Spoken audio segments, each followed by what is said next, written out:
Matthieu, chapitre 9. Jésus monta dans une barque, traversa le lac et se rendit dans sa ville. Des personnes lui amenèrent un paralysé couché sur une civière.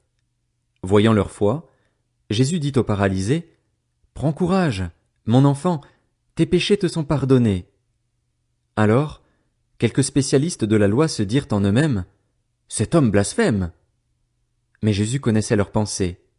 Il dit, « Pourquoi avez-vous de mauvaises pensées en vous-même? En effet, qu'est-ce qui est le plus facile à dire? Tes péchés te sont pardonnés? Ou lève-toi et marche? Afin que vous sachiez que le Fils de l'homme a sur la terre le pouvoir de pardonner les péchés, lève-toi, dit-il alors au paralysé, prends ta civière et retourne chez toi. L'homme se leva et rentra chez lui. Quand la foule vit cela, elle fut émerveillée et célébra la gloire de Dieu qui a donné un tel pouvoir aux hommes. Jésus partit de là. En passant, il vit un homme assis au bureau des taxes et qui s'appelait Matthieu. Il lui dit, « Suis-moi. » Cet homme se leva et le suivit. Comme Jésus était à table dans la maison, beaucoup de collecteurs d'impôts et de pécheurs vinrent se mettre à table avec lui et avec ses disciples. Les pharisiens virent cela et dirent à ses disciples, « Pourquoi votre maître mange-t-il avec les collecteurs d'impôts et les pécheurs? » Mais Jésus, qui avait entendu, leur dit, « Ce ne sont pas les bien portants qui ont besoin de médecins, mais les malades. Allez apprendre ce que signifie « Je désire la bonté » et non les sacrifices. En effet, je ne suis pas venu appeler des justes, mais des pécheurs, à changer d'attitude. » Alors les disciples de Jean vinrent vers Jésus et dirent, « Pourquoi nous et les pharisiens jeûnons-nous, souvent, tandis que tes disciples ne jeûnent pas? » Jésus leur répondit, « Les invités à la noce peuvent-ils être tristes tant que le marié est avec eux? Les jours viendront où le marié leur sera enlevé, et alors ils jeûneront. Personne ne coud un morceau de tissu neuf sur un vieil habit, car la pièce ajoutée arrache une partie de l'habit et la déchirure devient pire. On ne met pas non plus du vin nouveau dans de vieilles outres, sinon les outres éclatent, le vin coule et les outres sont perdues. Mais on met le vin nouveau dans des outres neuves, et le vin et les outres se conservent. » Tandis qu'il leur adressait ces paroles, un chef arriva, se prosterna devant lui et dit, « Ma fille est morte il y a un instant, mais viens, pose ta main sur elle et elle vivra. » Jésus se leva et le suivit avec ses disciples.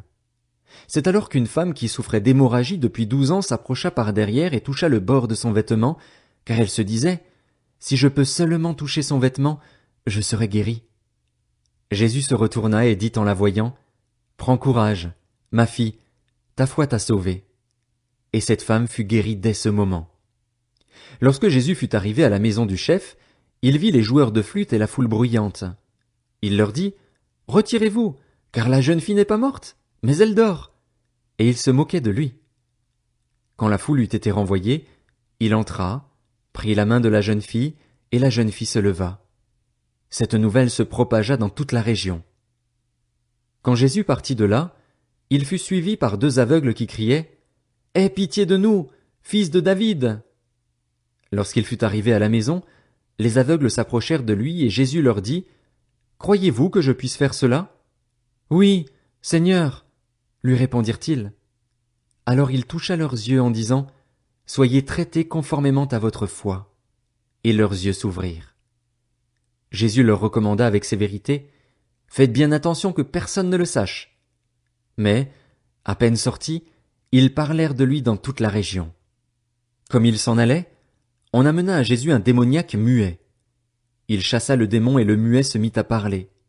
La foule disait, émerveillée, « On n'a jamais rien vu de pareil en Israël. » Mais les pharisiens disaient, « C'est par le prince des démons qu'il chasse les démons. » Jésus parcourait toutes les villes et les villages.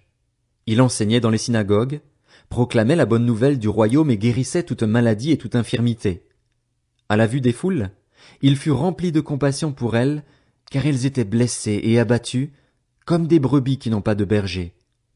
Alors il dit à ses disciples, « La moisson est grande, mais il y a peu d'ouvriers.